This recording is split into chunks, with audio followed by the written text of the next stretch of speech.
吸血鬼治療後も聖職者吸血鬼のボーナスを維持する方法を発見したので紹介します。現在、吸血鬼で聖職者の取得済みです。この状態で富士装備をつけると、聖職者のボーナスにより効果が 25% 上昇します。では、吸血鬼を治療します。はい、吸血鬼を治療したので、装備を付け直したら、聖職者のボーナスは消えるはずです。ところがこの通り、聖職者のボーナスにより、効果が 25% 上昇しています。太陽の影響は受けませんし、各種耐性、吸血鬼専用のパワーも消えています。吸血鬼は完全に治っていますが、聖職者のボーナスだけは得られています。この状態、またはテクニックのことを聖職者アンデッドと呼びます。この動画では、この聖職者アンデッドになるための条件を説明します。聖職者アンデッドですが、プレイ中にある条件を満たしてしまうと、絶対になることができません。なので、ニューゲームから始めることを前提で、手順を紹介します。ヘルゲン脱出直後、リフテン方面に向かって、ハエマールの不名誉に入ります。そこで吸血鬼から、サングイネア吸血症をもらいます。そしたら外に出て、3日待機して、吸血鬼になります。重要なのは、ゲーム開始後、余計な行動をせずに吸血鬼になることです。吸血鬼になりさえすれば、その後何をしても、聖職者アンデッドになれなくなるということはないのでご安心ください。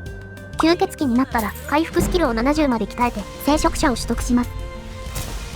そして、聖職者を取得したら、何でもいいので、富士装備をつけます。念のため、有効な効果の欄から、富士効果が 25% 上昇していることを確認してください。その後、吸血鬼を治療すれば、治療後も、聖職者のボーナスを得られるはずです。これが、聖職者アンデッドになる方法です。それでは、原理について、簡単に説明します。実は、ゲーム開始時点では、プレイヤーは、聖者でもアンデッドでもありません。ゲーム開始後、初めて聖者とアンデッドを区別する魔法を受けた時に、吸血鬼だと聖者に、吸血鬼だとアンデッドになり、二度と変えることができなくなります。聖者とアンデッドを区別する魔法とは例えば、ドーンブレイカーの爆発や、ステンダールのオーラ、守護のサークルなどです。これらの魔法をゲーム開始後初めて受けた際、吸血鬼だと、そのキャラはアンデッドになり、吸血鬼治療後も、そのままアンデッド状態が持続します。聖職者取得後のプレイヤーの魔法、富士効果なども、聖者とアンデッドを区別する魔法になるので、先ほどの手順では、プレイヤーをアンデッドに固定する手段として使ったわけです。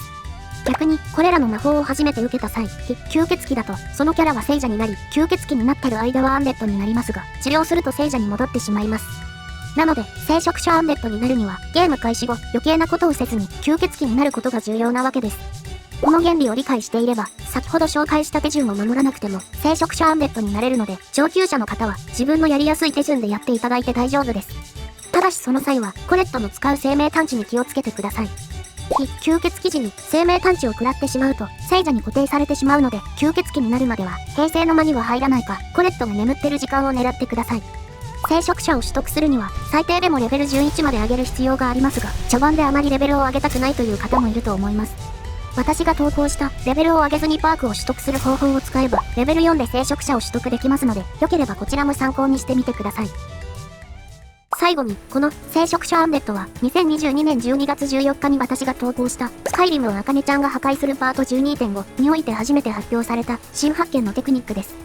このテクニックを発表するにあたり、事前にシャキタ &SO ドドド氏、モフリ氏の両名に検証していただきましたが、このテクニックが有効であるという証言をいただいております。シャキタ &SO ドドド様、モフリ様、検証へのご協力、改めて感謝申し上げます。また、このスカイリムをあかねちゃんが破壊するパート 12.5 では、このテクニックを発見するまでの過程を動画化しているので、興味があれば、そちらもご覧になってください。そして、このシリーズでは他にも、このシリーズ以外では、ネット上のどこでも見られない小ネタやテクニックをいくつか紹介しているので、良ければそちらもご視聴ください。その際はぜひ、フォロー、チャンネル登録、いいね、高評価をお願いします。それでは、ご視聴ありがとうございました。